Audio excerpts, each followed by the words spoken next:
Hello friends, मैं आपका mentor के सिंह और आज फिर हम अपने सीटेट जनवरी 2024 की तैयारी करेंगे। और हम क्या देख रहे हैं, संपूर्ण बाल विकास यानी कि संपूर्ण बाल विकास के कॉन्सेप्ट क्लियर कर रहे हैं। और कॉन्सेप्टों में आपको बहुत सारी चीज़ें कहीं ना कहीं देखने के लिए मिलेंगी।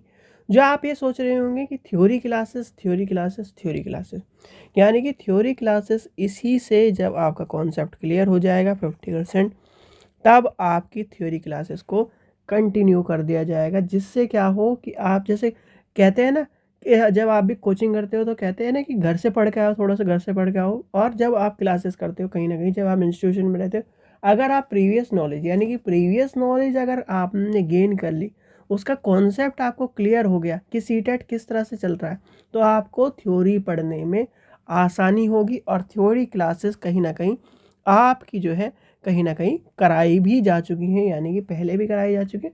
और अब आपको वो क्या है, अगर वो क्लासेस अगर अवेलेबल होंगी तो मैं आपको पूरी पूरी प्लेलिस्ट में आपको उसमें आपको दे दूंगा और इसके नीचे आपको अटैच करके दे दूंगा। तो आज के यानी कि क्लासेस चलते हैं हम। और इस बाल विकास के कॉन्सेप्ट को क्लियर करने के बाद कहीं ना कहीं आप ये देखोगे कि जो आप अगर प्रैक्टिस सेट करोगे तो प्रैक्टिस सेट में आपका कहीं ना कहीं चेंजेस आपको देखने को मिलेंगे कि आपका क्या है, जो जहाँ पे 15 नंबर आ रहे थे वहाँ पर आपके 20 नंबर 25 नंबर तक आपको देखने के लिए मिलेंगे।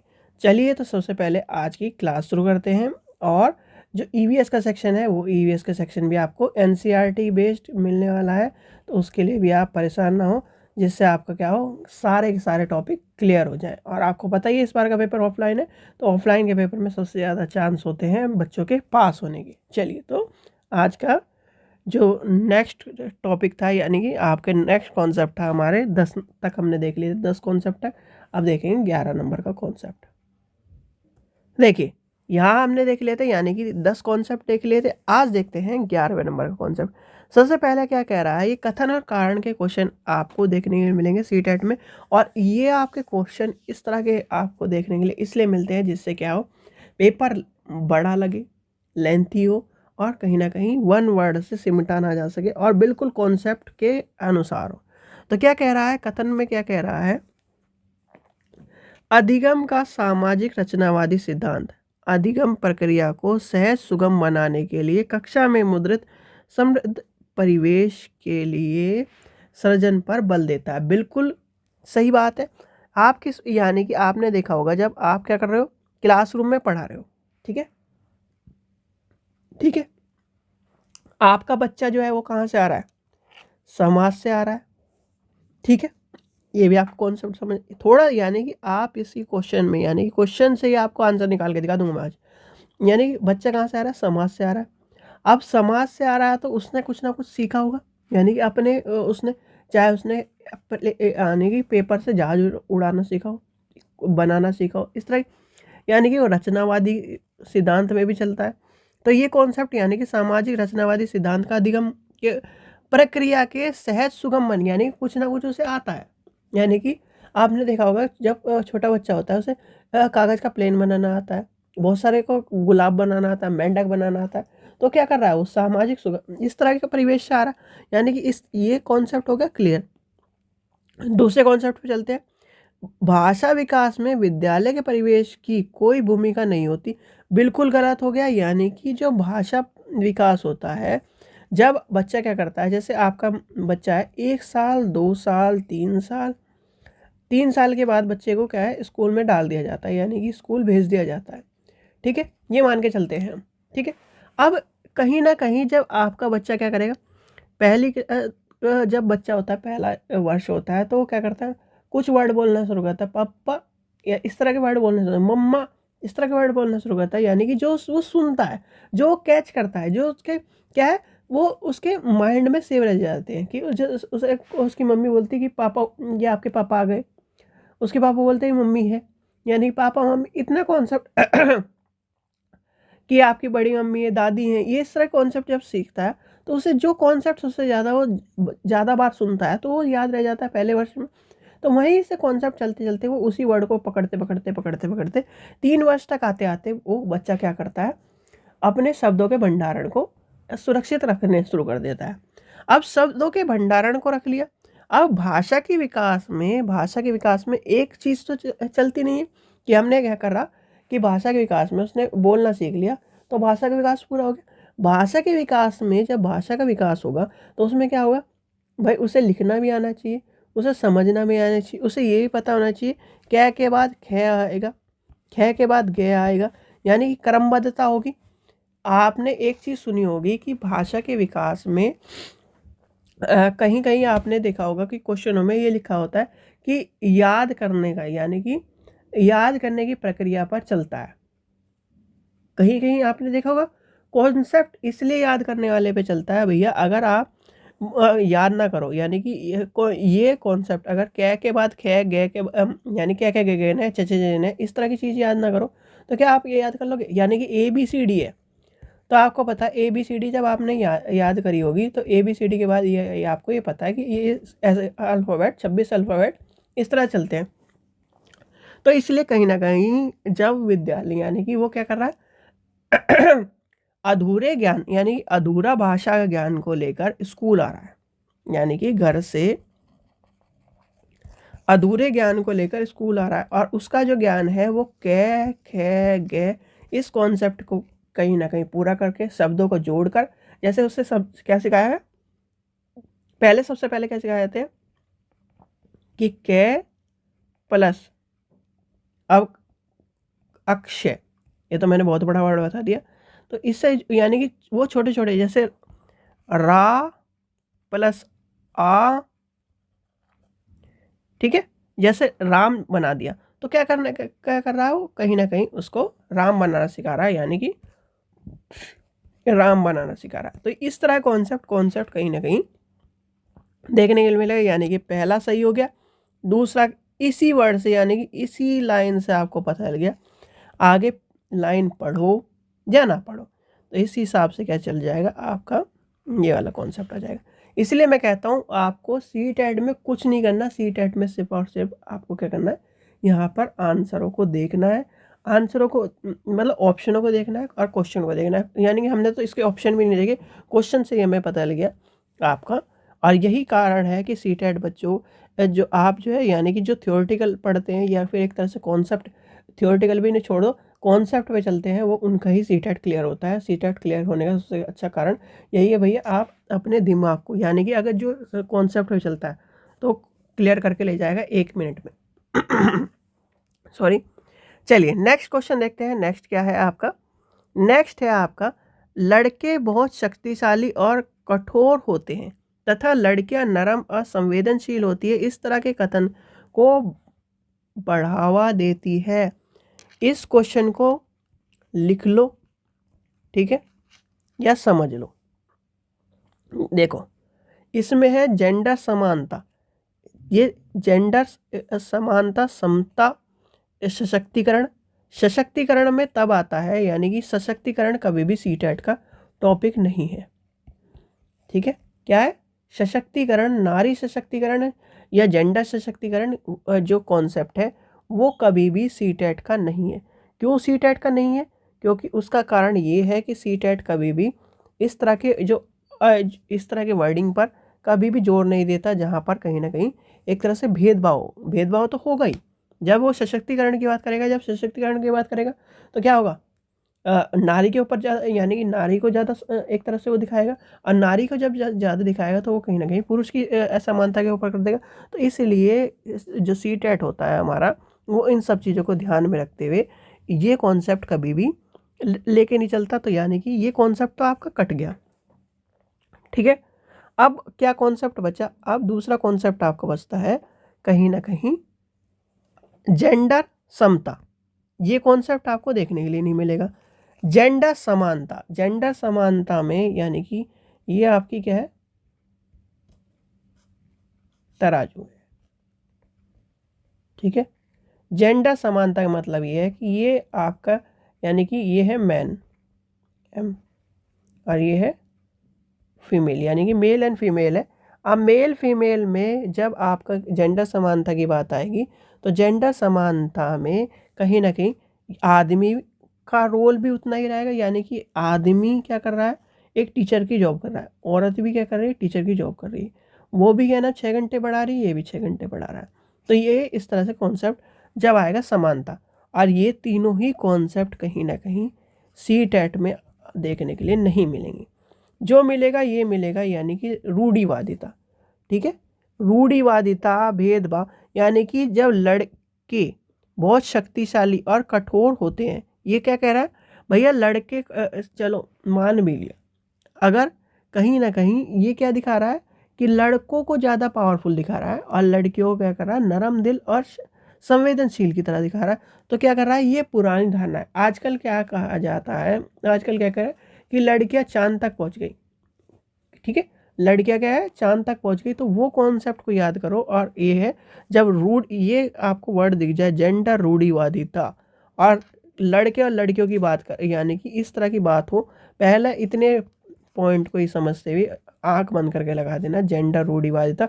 और जेंडर रूढ़िवादिता के ऊपर 2 से 3 क्वेश्चन आने ही आने हैं, चाहे आप अभी लिख लो, चाहे बाद में लिख लो, चाहे आप क्या पेपर को पूरा करने के बाद आप इससे बात से मैच कर लेना कि 2 क्वेश्चन तो आने ही आने। 2 से 3 क्वेश्चन आते हैं, एक तो लैंग्वेज में आता है, चाहे आपकी फर्स्ट लैंग्वेज में आए चाहे सेकंड लैंग्वेज में आए, उसमें मिलेगा। और एक आपको मिलेगा कहीं ना कहीं इन तीनों सेक्शन में, यानी कि ईवीएस, मैथ्स में ज़्यादातर मिलता है। मैथ्स में वो वाला क्वेश्चन मिलता है आपको कि लड़कियां क्या क्या कर रही हैं, लड़कियों को बायो पढ़ाया जा रहा है और जो लड़के हैं उन्हें मैथ्स पढ़ाया जा रहा है। ये वाला क्वेश्चन सबसे ज़्यादा मैथ्स से मिलता है। और दूसरा आपको सीडी में, यानी कि यहाँ पर मिलेगा मैथ्स में, सीडीबी में, और इधर मिलेगा लैंग्वेज में। यानी कि इस तरह से 3 तरह के क्वेश्चन होते हैं। चलिए आगे चलते हैं, नेक्स्ट देखते हैं। नेक्स्ट क्या आपका कॉन्सेप्ट बनता है, नेक्स्ट है बच्चों को स्वीकृति अधिगम शैलियों में व्यक्तिगत भिन्नताओं को किस प्रकार से संबोधित नहीं किया जाना चाहिए। आपको मैंने एक कॉन्सेप्ट बताया था, क्या बताया था, वो क्या होते हैं, मल्टी वेज। यानी कि आपको क्या करना है, देखो उनका बहु तरीकों से क्या होता है, नमनीकरण, एक तरह से लेबलिंग होती है। ठीक है, और पृथक्करण होता है। जब इस तरह की बात आएगी, यानी कि एक कॉन्सेप्ट आपको पता होना चाहिए, यानी कि मल्टीपल वेज, ये जब कॉन्सेप्ट आएगा, यानी कि इसे क्या कहते हैं, मल्टीपल वेज। तो इसमें क्या होता है, देखो इसमें आपको समझना पड़ेगा, बच्चे को जो स्वीकृति अधिगम शैली होती है में व्यक्तिगत भिन्नता होती है। अब व्यक्तिगत भिन्नता वाला कॉन्सेप्ट मैंने आपको कल बताया था, यानी कि व्यक्तिगत या व्यक्तिगत भिन्नताओं का कॉन्सेप्ट है। व्यक्तिगत भिन्नता के कॉन्सेप्ट में आपको क्या बताया था कि जो बच्चा है, क्या है, जो बच्चा है, और यानी कि एक ही एज के 3 बच्चे मान के चलते हैं, तीनों के तीनों अलग होंगे, तीनों के तीनों क्या होंगे, उनमें कहीं ना कहीं सोचने का तरीका अलग होगा, क्रिएटिविटी अलग होगी, उनका क्या चलने का तरीका होगा, यानी कि व्यक्तिगत भिन्नता होगी उनमें। तो वो एक पहनता होगा जीन्स पहनता होगा, एक पहनता होगा, एक फॉर्मल पैंट पहनता होगा। तो इस तरह कॉन्सेप्ट, यानी कि जब आपको क्या मिले, व्यक्तिगत भिन्नता वाली कहानी मिले, तो व्यक्तिगत भिन्नता वाली कहानी में क्या है, सब बच्चे अलग होंगे। यानी कि व्यक्तिगत भिन्नता के कॉन्सेप्ट में आपको ये ध्यान रखना है कि जब ये कह रहा है, क्या कर रहा है, ये कह रहा है कि इस प्रकार के संबोधित यानी संबंधित नहीं किया जाता। ठीक है, अब संबंधित नहीं, क्योंकि इसमें बच्चों क्या करें, नकारात्मकता की भावना आने लगती है और वह स्वयं को हीन महसूस करने लगते हैं, जिससे क्या होता है, उनके अधिगम को प्रभावित करता है। एक शिक्षक को क्या करना चाहिए, एक शिक्षक को ये करना चाहिए, अगर आप शिक्षक हो इसमें कॉन्सेप्ट कौन सा लेके चलोगे भाई, शिक्षक होने के नाते आपको क्या करना चाहिए, शिक्षक होने के नाते आपको ये देखना चाहिए, एक शिक्षक को करना चाहिए कि बच्चों के अनेक तरीके द्वारा काम में शामिल करा जाए।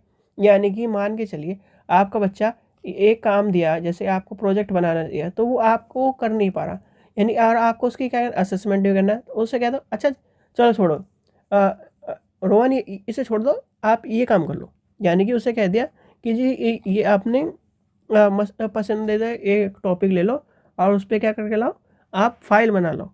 तो वो क्या करेगा, फाइल बना के ले आएगा।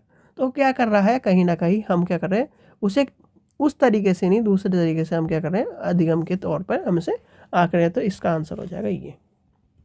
ठीक है। चलिए नेक्स्ट देखते हैं, आकलन करने का मुख्य कारण क्या होता है। अब ये बता दीजिए, आप क्या कर रहे हो, सीटेट का पेपर दे रहे हो, तो सीटेट का पेपर आपसे सीटेट का पेपर क्यों दिलवाया जा रहा है, सोच के देखिए। यानी कि आप क्या कर रहे हो, सीटेट की तैयारी कर रहे हो, सीटेट की तैयारी कर रहे हो, तो सीटेट का पेपर आपसे क्यों दिलवाया जा रहा है, आपसे ये क्यों कहा जा रहा है जी नंबर लेके आओ तब मानेंगे जी। आप क्या कर रहे हो, यानी कि आपने बीएड करी है, बीटीसी करी है, डीएड करी है, कोई भी कोर्स किया हो, यानी कि XYZ, या फिर बीएड इंटीग्रेटेड करी हो, यानी कि इंटीग्रेटेड बीएड वो वाली। ठीक है। अब क्यों कहा जा रहा है, क्योंकि वो क्या कर रहा है, आपका आकलन करने का मुख्य कारण क्या होता है, अधिगम को अनुकूल बनाने के लिए, विद्यार्थियों के खूबियों और जो चुनौतियों को पहचानने के लिए। भैया आप ये मान के चलो, आपने बीएड कर ली, ठीक है, सरकार या कोई भी, आप ये मान के चलो बीएड आपने कर ली, किसी भी तरह से कर ली, पढ़ लिख के, यानी कि कर ली। अब हम कैसे मान ले कि आप क्या हो, एलिजिबल हो उस चीज़ के लिए, यानी कि एक क्राइटेरिया होता है कि एक एलिजिबिलिटी, यानी कि एलिजिबिलिटी है उस चीज़ के लिए। नहीं, अगर मैं मान के चलूँ कि बीएड आज के टाइम पे, यानी कि हर 10वां बंदा बीएड मान के चलते हैं हम, ठीक है, हर 10वां बंदा बीएड है, तो हर 10वां बंदा बीएड है, तो उस बीएड में से हर, यानी कि ऐसा तो है नहीं कि हर बच्चे ने क्या है बिल्कुल पढ़ के पास किया, हर बच्चे ने क्या अच्छी तरह क्लास की है, हर बच्चे ने क्या है वो जो 3 महीने की ट्रेनिंग है और 1 महीने के पहले साल में वो ट्रेनिंग पूरी करी है, हर बच्चे ने क्या है जो कॉपी चेक करने की कला है वो सीखी हो, हर बच्चे ने ब्लैक बोर्ड पे लिखने का कला सीखी हो, हर बच्चे ने स्टिमुलस सीखा हो। ये क्या है, कहीं ना कहीं जब आप अगर चीज़ों सीखोगे तभी आप को पता होगा, तभी आप क्या कर पाओगे, खड़े होकर पढ़ा पाओगे। जब 40 बच्चों की 50 बच्चों की क्लास में आप खड़े होकर बोलोगे तो क्या होगा, गला आपका बैठ जाएगा, और वो कला आपको आती कि नहीं आती कि पूरी क्लास को आप क्या करो, बैलेंस कर पाओगे। तो ये कहीं ना कहीं ये है, ये आपको क्या करती है, अधिगम को अनुकूल बनाने के लिए विद्यार्थियों की खूबियाँ और उसकी चुनौतियों को पहचानने का काम करती है, यानी कि ऑप्शन नंबर बी हो जाएगा इसका आंसर। चलिए आगे चलते हैं, क्वेश्चन नंबर 15 देखते हैं। 15 क्या कह रहा है, आप अपने विद्यार्थियों को समालोचनात्मक चिंतन को सुन्नत करना चाहते करना चाहते हैं, ऐसे करने के लिए आप निम्न में से किन शैलियों का संवर्धन, यानी कि उसको करना चाहेंगे। देखो, जब आपके बच्चे की बात आई, यानी कि क्या है, आप अपने विद्यार्थी को समालोचनात्मक चिंतन की बात है, यानी कि जब आप क्या कर रहे हो, बच्चे के समालोचनात्मक चिंतन की बात कर रहे हो, तो आपको क्या करना है, समालोचनात्मक चिंतन करने के लिए, तो ऐसे करने के लिए आप क्या करोगे, स्वयं चिंतन या स्वयं प्रतिबंधित शैली का संवर्धन करना चाहिए। यानी कि एक तरह से क्या है, स्वयं चिंतन और स्वयं, यानी कि आपको ये प्रतिबंधित नहीं हुई, स्वयं चिंतन के रूप में मिलेगा, तो स्वयं चिंतन करने चाहिए। उससे क्या होगा, इसमें क्या होगा, इसमें स्वयं चिंतन करने से विद्यार्थियों के अमूर्त तरीके के चिंतन और मूर्त चिंतन का विकास होता है। यानी कि क्या होता है, स्वयं चिंतन करने से स्टूडेंट में या विद्यार्थी में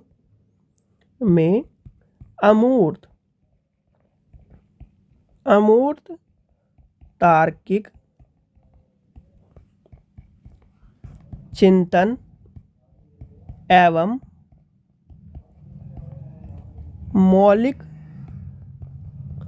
चिंतन का विकास होता है। किसका विकास होता है, ये ध्यान रखना, किसका विकास होता है भाई, स्वयं चिंतन से क्या होगा, उसका अमूर्त तार्किक चिंतन और मौलिक चिंतन का विकास होगा, जिससे उसमें यानी कि सृजनशीलता का गुण उत्पन्न होगा। यानी कि उसमें क्या हो जाएगा, उसमें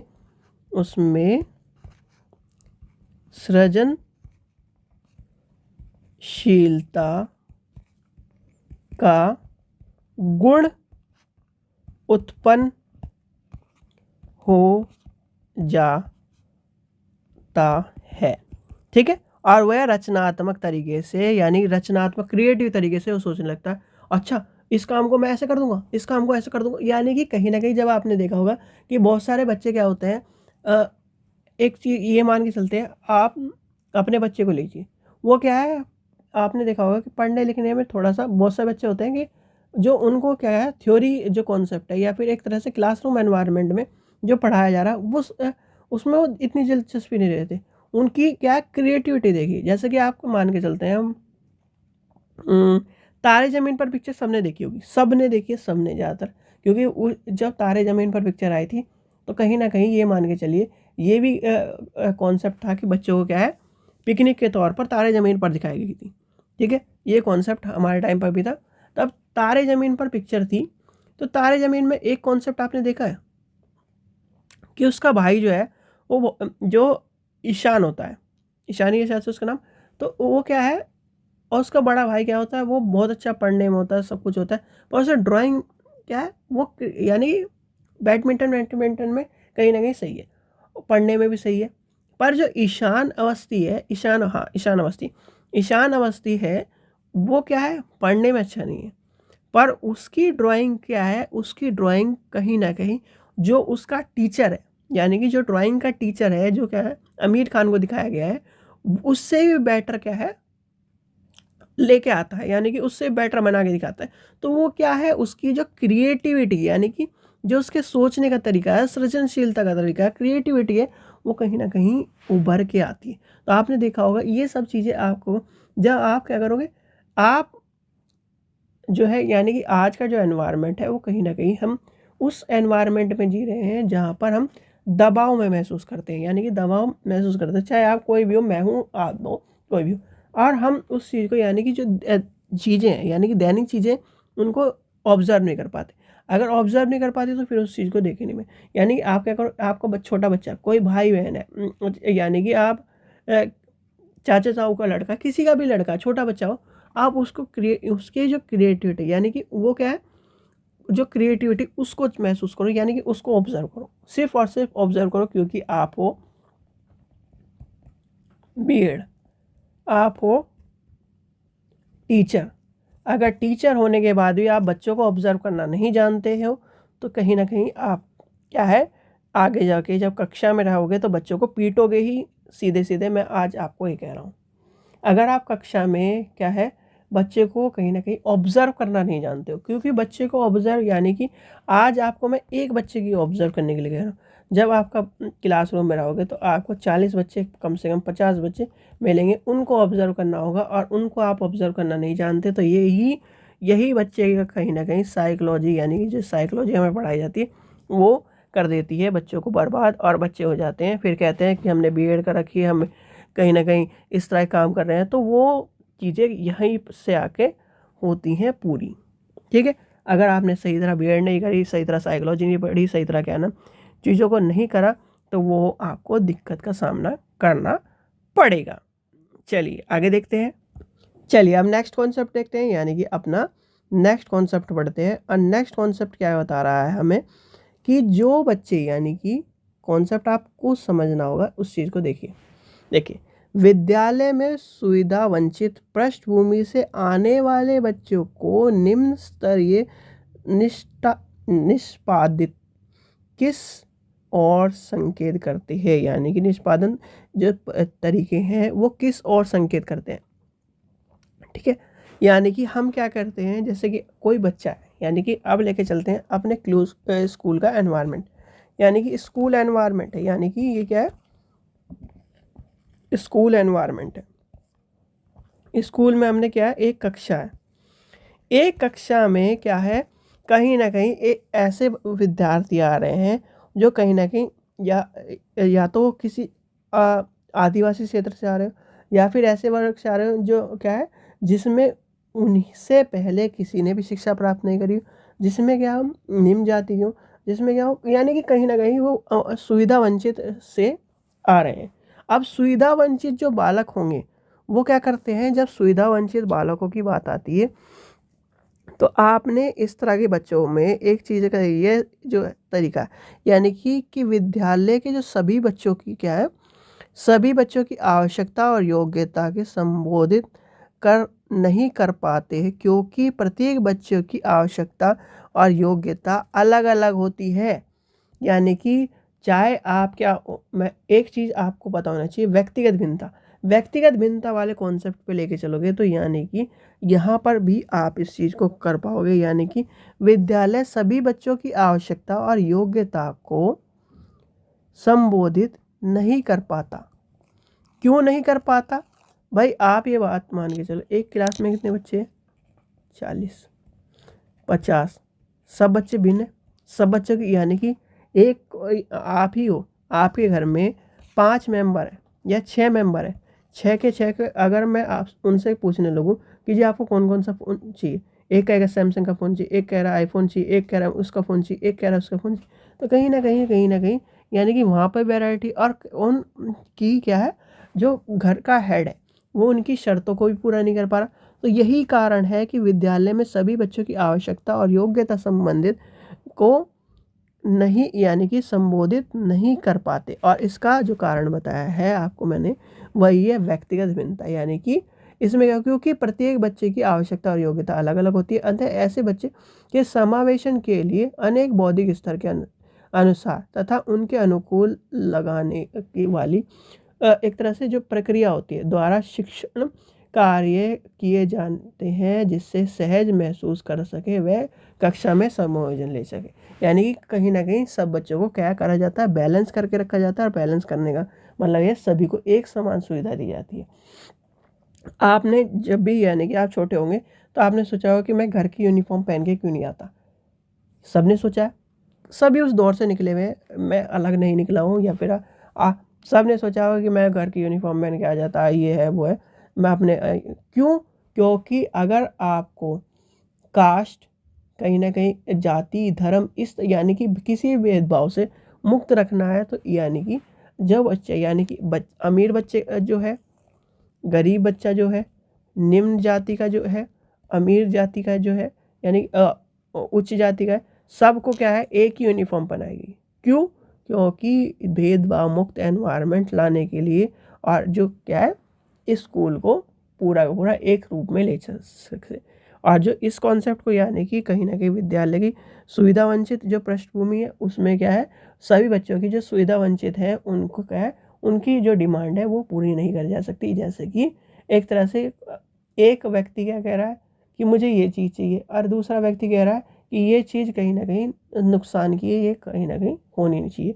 तो वो क्या है, सभी के लिए एक समान चीज़ें जो है वही लाई जाती है। आपने देखा होगा कहीं ना कहीं गवर्नमेंट भी वही चीज़ लाती है, ना कि सबके अनुसार चलती है। ठीक है, तो ये आपको पता होना चाहिए। चलिए आगे चलते हैं, क्वेश्चन नंबर 14 देखते हैं। विकलांगता, वैकल्य यानी कि सामाजिक कारकों के बीच बाधित अंतः क्रिया और का परिणाम, और विकलांगता का कौन सा प्रतिमान इस दृष्टिकोण का समर्थन देता है, यानी कि समर्थन करता है। और इस कॉन्सेप्ट को ध्यान से समझ लेना, क्योंकि ये कॉन्सेप्ट आपका विकलांगता के ऊपर है। और विकलांगता में एक चीज़ ध्यान रखना, जब भी विकलांगता और क्या है, सामाजिकरण की बात आए, तो क्या करना है, यानी कि